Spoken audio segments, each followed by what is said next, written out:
Bienvenidos al debate de France 24, soy Santiago López González. Guatemala se prepara para ir a las urnas para elegir, entre otros funcionarios, a su nuevo presidente en medio de un ambiente lleno de incertidumbre política, corrupción y apatía por parte de los electores hacia los candidatos que están aspirando a gobernar ese país centroamericano, que también se encuentra en una coyuntura importante que está poniendo a prueba sus bases democráticas y también las bases de la independencia de sus instituciones. Para analizar este tema nos acompañan aquí en este debate de France 24, nos acompaña desde la ciudad de Guatemala Hugo Novales, él es politólogo guatemalteco.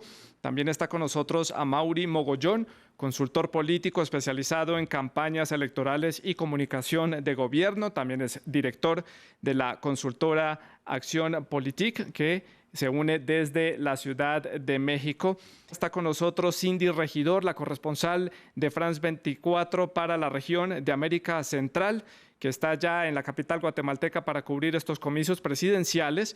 Y me acompaña en el estudio de France 24 Eider Alfonso, él es profesor de Ciencia Política y Relaciones Internacionales de la Pontificia Universidad Javeriana en la ciudad de Bogotá, en Colombia. También les recuerdo a todos ustedes, nuestros televidentes, que ustedes pueden ser parte de este debate, dejar todas sus opiniones y también sus preguntas, comentarios a través de las redes sociales. Les recuerdo que en Twitter nos encuentran como @France24_al piso, importante ese detalle, ES. Deje sus comentarios con la etiqueta numeral El Debate F24 y también pueden escribir a mi cuenta personal @Santilogo.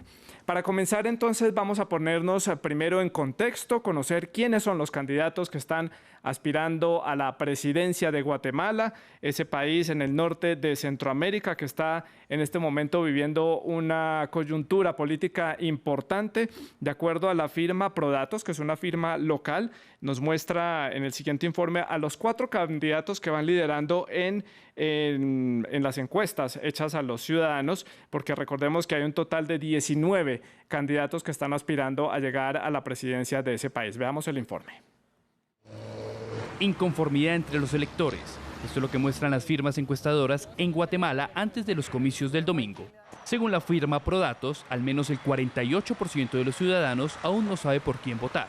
Sin embargo, la recta final de la carrera presidencial podría definirse entre 3 candidatos. Sandra Torres, aspirante por la Unidad Nacional de la Esperanza, ex esposa del expresidente Álvaro Colom, y quien desde el 2011 se ha presentado en 3 ocasiones a la contienda presidencial. El cuidado de nuestras fronteras, tienen que estar mejor cuidados, depurar a la policía, depurar también al ejército que está muy contaminado. Torres adelanta su campaña en medio de las denuncias por presunta financiación ilícita. El otro candidato es Alejandro Yamatei, del partido Vamos, quien por 4ª vez busca la presidencia. Ha ocupado diversos cargos, como la dirección del sistema penitenciario en el 2005, que lo dejó envuelto en un escándalo por presuntas ejecuciones extrajudiciales de presos. Un hombre, una mujer no cambia un país, una sociedad unida, consciente y participativa cambia el país y cambia el presidente. Por el Partido Humanista está el exsecretario general adjunto de la ONU, Edmond Mulet, quien no ha sido ajeno a los escándalos. Durante la campaña, sus rivales han recordado su participación en una red de adopción de menores a principios de los 80. La candidata Telma Cabrera, del Movimiento por la Liberación de los Pueblos, la única indígena que busca llegar a la presidencia. A pesar de la desconfianza del electorado, ya todo está listo para el próximo 16 de junio para la primera vuelta. Tenemos el tema, tenemos el contexto y tenemos a los invitados. Damos inicio aquí al debate en France 24 y quiero comenzar por nuestra corresponsal permanente en Centroamérica, Cindy Regidor, que ya se encuentra allí en la capital guatemalteca, para que nos cuente cuáles han sido sus impresiones a lo largo de estos días que ha tenido la oportunidad de conversar con diferentes personas allí, funcionarios también, que nos cuente cuál es la impresión que tiene hasta el momento del ambiente electoral en Guatemala.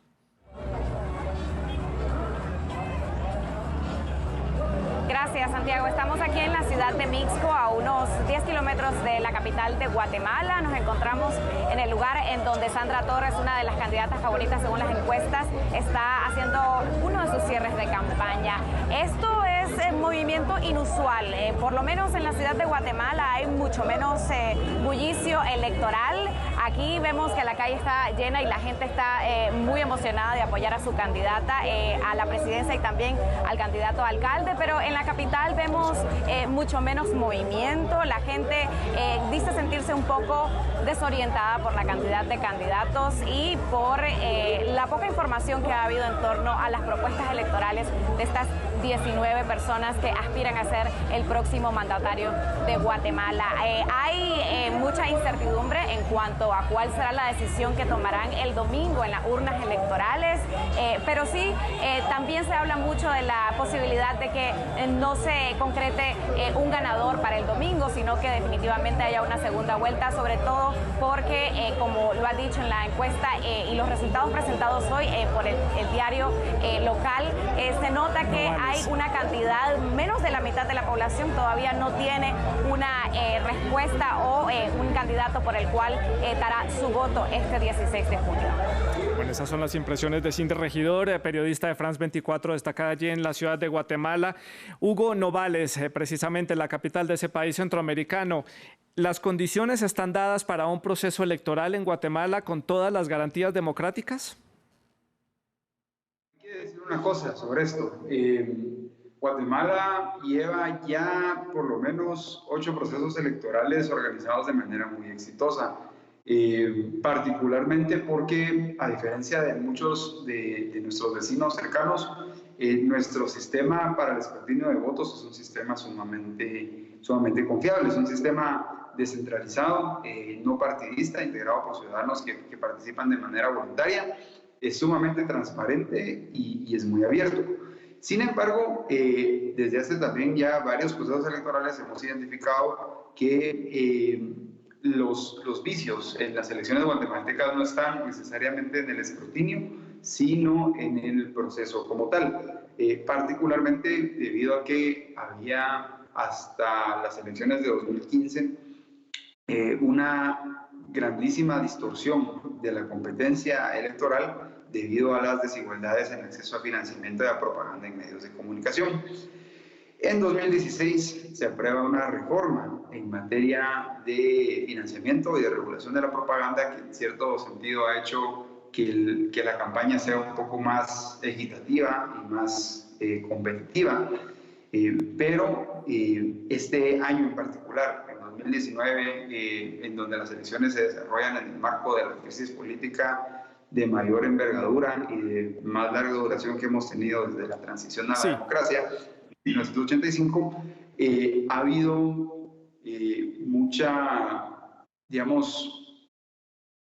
el proceso se ha deslegitimado en parte por la expulsión de la contienda de manera poco, válida o de manera ilegítima de una de las candidatas punteras que en su momento era la exfiscal general Telma Aldana.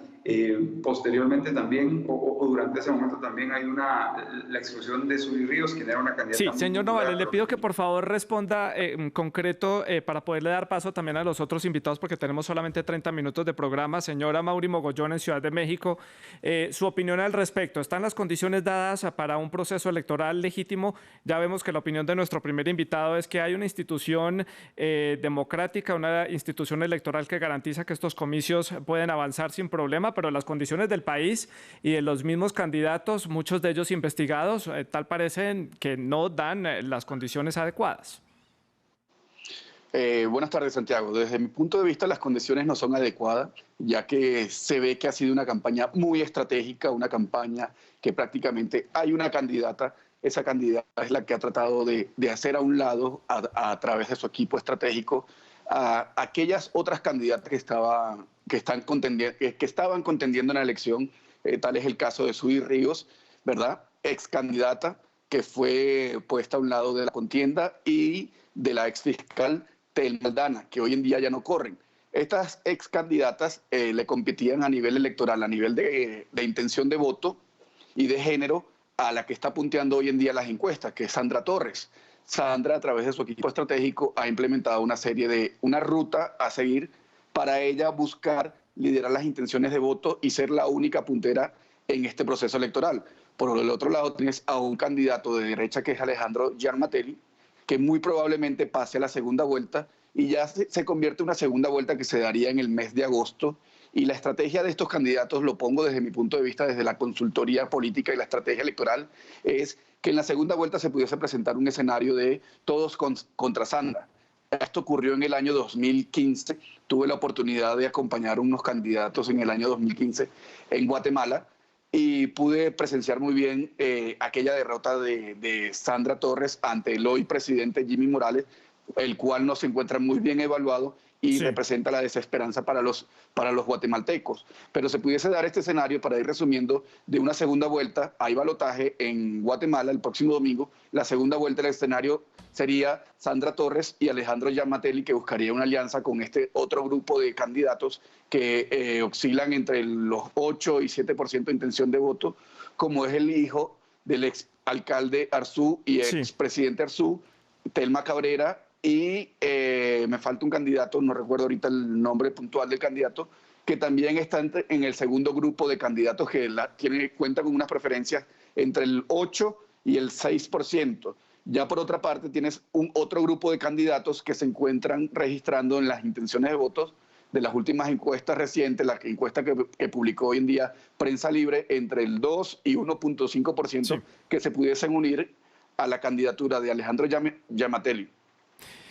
Bueno, pues esa es la opinión de nuestros dos primeros invitados aquí en el debate de France 24. Aquí en el estudio, como les estaba contando, me acompaña Eider Alfonso para analizar también este tema. ¿Cómo ve usted el escenario? Vemos que son muchos candidatos, muchos de los habitantes no conocen a los candidatos, no conocen muchas de sus propuestas. Un escenario de corrupción, de inseguridad, de tensión con México y con Estados Unidos, y la corrupción, como siempre, enquistada en América Latina. ¿Cómo ve usted el escenario? Bueno, yo creo que es un escenario bastante complejo en este momento en Guatemala, y yo creo que por 3 razones. La primera es porque, por ejemplo, el que Telma Aldana no participe en las elecciones, yo creo que ha dejado a una suerte de electorado sin poder tomar una decisión claramente, y eso lo demuestran las encuestas que saca hoy Prensa Libre, en la cual dice que más o menos el 48% de la población no tiene muy clara la intención de voto, cosa que puede ser bastante preocupante para los candidatos. La segunda es que Telma Aldana representaba en buena parte una lucha contra la corrupción.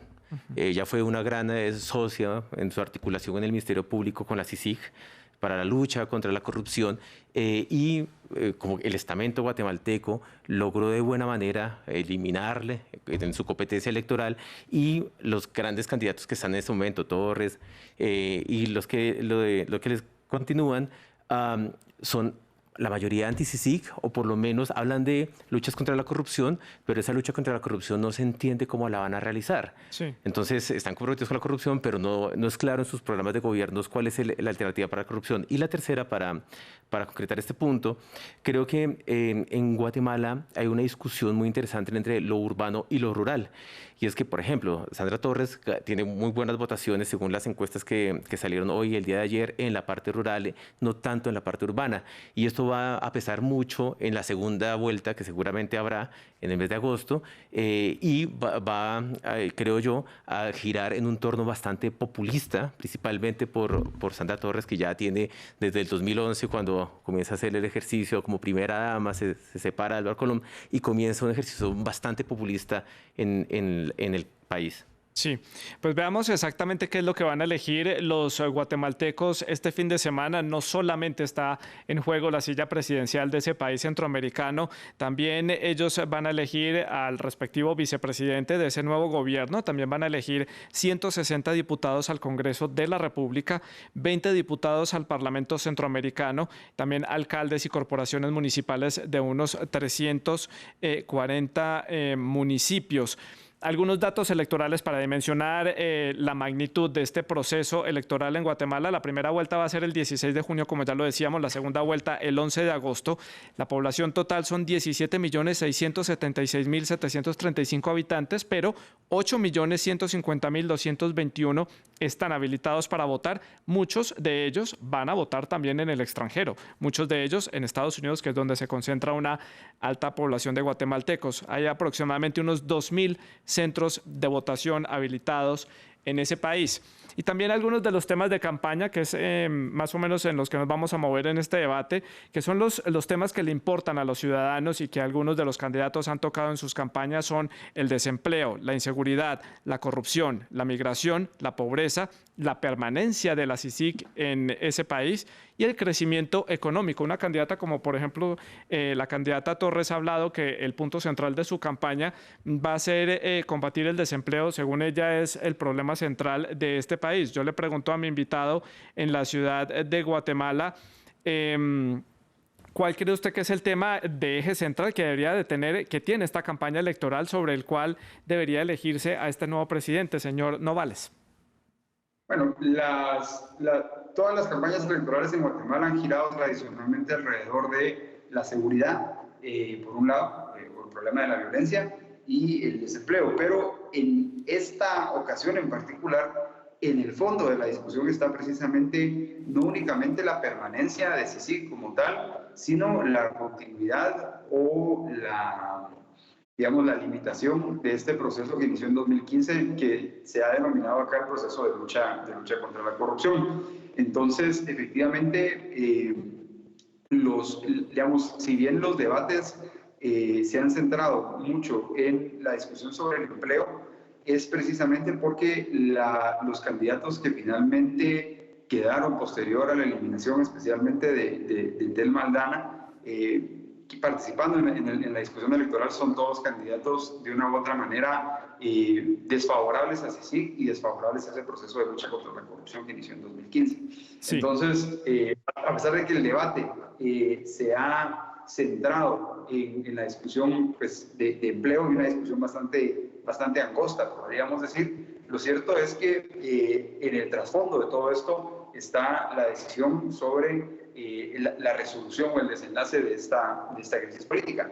Un detalle que llama la atención, una encuesta publicada ayer de Sid Gallup y la Fundación Libertad y Desarrollo indicaba que la primera preocupación o la primera medida que los votantes consideran que debiera de tomar el siguiente gobernante es combatir la delincuencia de pandillas juveniles, y la segunda era, dice literalmente la pregunta, meter a la cárcel a los corruptos. Es decir, es la primera vez en Guatemala en donde la discusión sobre la corrupción se vuelve equiparable a la discusión sobre la violencia, que es un tema más cotidiano y más sentido por los ciudadanos. Entonces, sí, solo concluyo diciendo que hay un distanciamiento muy grande entre lo que se está discutiendo en el debate electoral y lo que pareciera ser los intereses de los ciudadanos.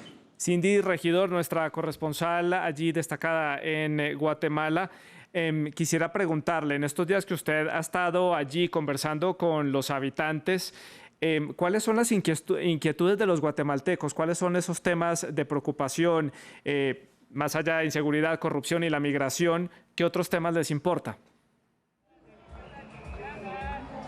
Definitivamente el desempleo es uno de los principales problemas que mencionan los ciudadanos al consultarles qué es lo que esperan que resuelva el nuevo presidente de Guatemala. El tema de la atención en salud es también un tema crítico y que definitivamente despierta muchas críticas y muchas quejas de parte de los ciudadanos.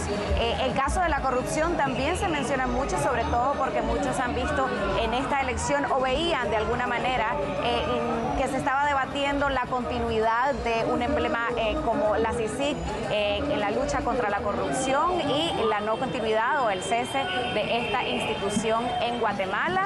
Este ha sido un tema que también ha estado en la agenda de los candidatos, como bien ya lo has dicho. Conversábamos hoy, por ejemplo, con el candidato, el doctor Alejandro Yamatei, lo mencionaba. Y además se plantean no solamente el tema del combate a la impunidad hacia casos en el pasado, sino también cómo hacerle frente. La sociedad guatemalteca pide que se tomen medidas para que hacia el futuro no se sigan cometiendo actos de corrupción. Mencionan en muchas ocasiones que el dinero público hace falta porque precisamente no han habido las medidas suficientes para atacar el problema de la corrupción en las instituciones públicas. Nos comentaba Cindy Regidor desde Guatemala. Paso a darle la palabra a nuestro invitado en el estudio, señor Alfonso. ¿Cómo entender entonces que este país quiere hacerle frente a la impunidad, quiere hacerle frente a la corrupción, quiere hacerle frente a una crisis social, pero el presidente saca del país a esta institución creada en conjunto con las Naciones Unidas precisamente para combatir esos actos de impunidad? Pues yo creo que esto es bastante paradójico, pero aquí uno tiene que recordar mucho las declaraciones de Iván Velázquez, el presidente de la CICIG, cuando él habla de un Estado cooptado. Y es que hay un statu quo que se rehúsa a abrir el espectro electoral, por un lado el espectro político, y lo que hizo la CICIG en este caso fue tocar algunas redes de corrupción bastante grandes. Los dos casos más reconocidos son los de La Línea y Caja de Pandora, por ejemplo, que fueron casos que llevaron incluso a presidentes a dimitir, a presidentes a la cárcel. Y esto le pasó a Jimmy Morales. Cuando la CICIG comienza a cuestionar algunas relaciones del presidente actual, lo que hace la clase política guatemalteca, que coincide con la clase económica a su vez, comienza a cerrar el espectro político de nuevo, y la candidatura de Thelma Aldana se traduce como en un gran riesgo de continuidad a algunas prácticas que se vienen enquistando en Guatemala desde el proceso de democratización que inicia en el 85, pasa por los acuerdos de paz, y que no ha logrado de alguna manera ejercer algún tipo de control por parte de la ciudadanía, lamentablemente frente al Estado, aunque la ciudadanía guatemalteca cada vez está más activa, es mi impresión.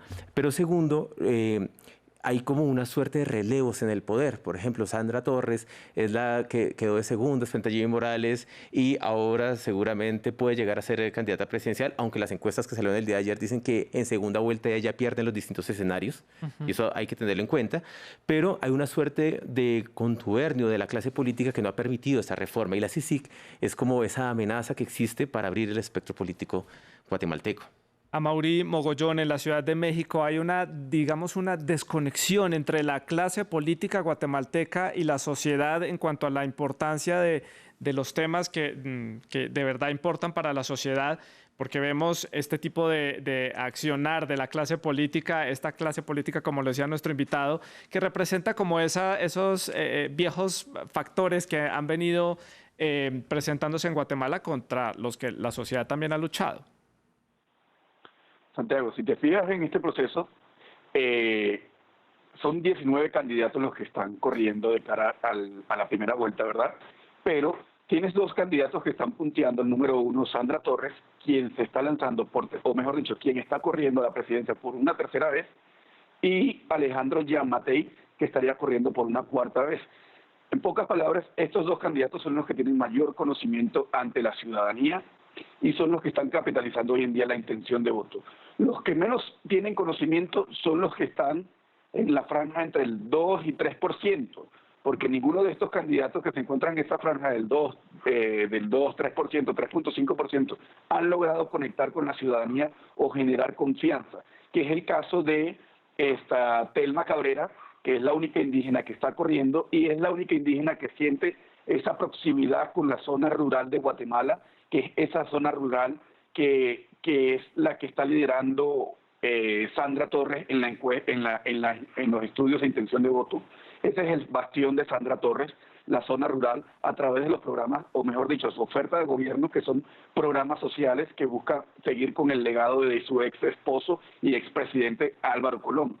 Por el otro lado, en la zona urbana, en el casco, en Guatemala como tal, que no se registran los principales problemas que se registran a nivel nacional, por lo menos a nivel nacional los estudios te dicen falta de empleo, inseguridad y corrupción. Pero en la ciudad de Guatemala como tal, en el casco urbanístico, los principales problemas es falta de transportes, agua potable y mejorar la movilidad como tal, el asociado a la conectividad entre cada una de las zonas de Guatemala. Sí. Entonces, prácticamente lo que están viviendo los ciudadanos guatemaltecos son dos campañas, donde la campaña más próxima, más directa, es la campaña de su alcalde en la ciudad de Guatemala, y como hay una dispersión... Sí.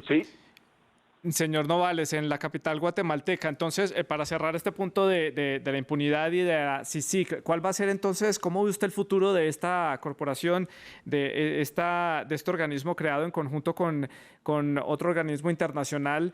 ¿Va a tener futuro en el futuro gobierno que llegue a Guatemala? Le pido que sea muy corto porque me quedan 7 minutos de programa. Bueno, en este momento formalmente la decisión está completa y totalmente en manos del presidente Morales, que ya ha expresado su posición adversa a la permanencia de la comisión. Cualquier arreglo posterior dependerá de un acuerdo entre el presidente que entre y el Congreso de la República. Tal vez el desafío acá es que el Congreso se avisora sumamente fragmentado y será muy complicado que un acuerdo de esta envergadura llegue a producirse. Entonces, un instrumento como CICIG es muy difícil que se dé. Un instrumento parecido, pero mucho más, considerablemente más débil, es todavía posible. Sí. Heider, por acá, ¿alguna opinión al respecto? Sí, yo creo que esto también se debe relacionar mucho a la manera en que se solapan los problemas en Guatemala y las preocupaciones de las personas. Por ejemplo, las encuestas LAPOP que realizan en América Latina muestran que, por ejemplo, a las personas le preguntan a los guatemaltecos si usted estaría dispuesto a migrar del país. Y más o menos el 30% dice, yo migraría. ¿Y cuál es la motivación? Son dos principalmente. Uno, el desempleo. Otro, la inseguridad. Entonces, son una suerte de problemas estructurales que tiene, creo yo, el Estado guatemalteco, que a mi manera de ver, en este momento los candidatos no logran ofrecer un tipo de respuesta adecuada. Por ejemplo, Sandra Torres está en algún momento hablando de unas fuerzas de seguridad y sacar un poco el ejército otra vez a las calles. Algo que hicieron en algún momento en conjunto con la Policía Civil. Exacto, como los sistemas de seguridad. Y es algo un poco riesgoso para un país en el cual la mayoría de seguridad también está en empresas privadas. Y esta desconexión que usted decía hace un segundo, lo que está generando es, por ejemplo, incertidumbre en la ciudadanía, por un lado, pero segundo, yo creo que también genera unos espacios, unos vacíos en la respuesta a la ciudadanía de servicios básicos, que es lo que necesitan, y esto pasa por capacidad del Estado de ofrecer empleo, servicios y capacidad de rendición de cuentas a la ciudadanía del Estado. Sí. Quiero pasar al tema migratorio, que es un tema de coyuntura importante. Guatemala es uno de estos países de donde han salido cientos de personas en conjunto con El Salvador y Honduras, que a través de México intentan llegar a Estados Unidos, y se convirtió en un tema de tira y afloje entre el gobierno mexicano y el gobierno de Estados Unidos, y efectivamente en algún momento van a tener que estar ejerciendo presión sobre Guatemala y eso le va a corresponder a ese nuevo gobierno que llegue. ¿Cómo ve usted la relación que pueda tener este nuevo gobierno con el gobierno mexicano, que ahora se ve obligado a, digamos, endurecer las tuercas en la frontera sur, en los estados de Chiapas y en el estado, en la península de Yucatán, con la frontera con Guatemala, para evitar que sigan entrando migrantes? Yo creo que esto responde a una política más regional y hay que verlo más en el triángulo, lo que es Honduras, Guatemala, El Salvador y México como actor. Recordemos algo interesante, y es que, por ejemplo, el presidente Bukele de El Salvador ha hecho una suerte de llamados al presidente mexicano para intentar construir una política conjunta, casi regional, para enfrentar el fenómeno migratorio. Y esto es muy interesante porque en el momento de que gana el presidente Bukele en El Salvador, una de las primeras felicitaciones va por la parte de la candidata Telma Aldana, que de hecho parecería que ellos tenían una muy buena relación y todos esperaban que si Telma Aldana, como iba el proceso electoral, llegaba a la presidencia, iba a haber una articulación bastante interesante entre Guatemala, El Salvador y seguramente México. Ahora el panorama ha cambiado un poco. La pregunta es, el presidente o la presidenta que llegue a Guatemala, ¿qué va a plantear en términos de opciones del mercado? Digamos, recordemos usted que, por ejemplo, en el Guatemala hay casi más del 60% de informalidad del empleo, algo que habla un poco complicado de un país, económica, claro, para poder absorber a su mano de obra, pero segundo también, ¿qué va a hacer con sus vecinos, Honduras, El Salvador, y cómo ellos logran hacer tal vez una suerte de acuerdo en bloque frente a las peticiones que está haciendo México frente a Estados Unidos? Y que hace también Washington y que tiene a México entre la espada y la pared con sus vecinos del sur. Señor Novales, en Ciudad de Guatemala, ¿su opinión sobre este tema? Bueno, históricamente Guatemala ha tenido una política exterior sumamente débil, condicionada en buena medida por la necesidad de mantener una relación fluida y estable con Estados Unidos. De hecho, Estados Unidos, si hablamos por ejemplo de la CICIG como un actor relevante en Guatemala, Estados Unidos financia más o menos el 40% del presupuesto de CICIG. Entonces, lamentablemente, durante este gobierno la política exterior se ha centrado precisamente en intentar liberarse, por así decirlo, de la Comisión Internacional contra la Impunidad, y está poco claro quién entre las propuestas o entre los candidatos punteros podría tener una mejor relación con Estados Unidos y sobre todo con México. Lo que sí vale la pena considerar es que el candidato vicepresidencial de Sandra Torres, Carlos Raúl Morales, es un ex canciller con una carrera diplomática respetada tanto en Guatemala como en el exterior. Sí. Posiblemente facilitaría una relación fluida con ambos países. Amaury Mogollón, su opinión sobre este tema rápidamente, que ya se me acaba el tiempo para el programa. Estos tres países, Honduras, El Salvador y Guatemala, desde mi punto de vista, tienen que evaluar a profundidad su política económica y su política de seguridad, la cual no está siendo efectiva, ya que estos tres países como tal están arrojando altos números de inmigrantes que buscan cumplir un sueño americano. Pero entre estos, llevándolo a Guatemala, entre estos dos candidatos que están punteando las encuestas, se encuentra Gian Mattelli, quien hace unos días tuvo un pronunciamiento sobre crear un muro de prosperidad económica. ¿En qué consistía ese muro de prosperidad económica? En mejorar, aumentar el empleo, mejorar la calidad de vida para los guatemaltecos, generar vivienda digna y ofrecer una mejor educación, ya que estos ciudadanos guatemaltecos, teniendo estos cuatro ejes, no tendrían la posibilidad, o mejor dicho, no se sentirían en la necesidad de emigrar a Estados Unidos y evidentemente no generarle el malestar que hoy en día el Estado está generando al país de México como tal, en la frontera del sur. Bueno, pues es la opinión que tenemos de nuestros invitados aquí en el debate de France 24. Antes de despedirme, quiero darle paso a nuestra corresponsal allí en Guatemala, que está allí para cubrir estos comicios, para que nos cuente ya rápidamente para el cierre cómo se está organizando todo, qué dicen las autoridades en cuanto a los comicios. Por el momento todo transcurre dentro de la normalidad y no se han presentado ningún tipo de incidentes. Ya las autoridades electorales empiezan a distribuir el material por todo el país y también en el exterior. Esta es la primera vez que habrá voto en el extranjero en elecciones presidenciales guatemaltecas y por esta ocasión será únicamente en algunas ciudades de Estados Unidos. Las boletas y todo el material salió el domingo, mientras que para el resto del país y los departamentos empezaron a salir ya las diferentes cajas con los materiales el día de ayer. Estuvimos nosotros presentes en el centro en donde estará el Tribunal Supremo Electoral operando y se están distribuyendo las últimas directrices en cuanto a cómo se llevará a cabo la contienda en los comicios este próximo domingo 16 de julio. Pues le quiero agradecer a mis invitados en este debate de France 24, a nuestra corresponsal también destacada allí en Guatemala. Ustedes pueden dejar todos sus comentarios en nuestras redes sociales. Siga con nuestra programación. Feliz noche.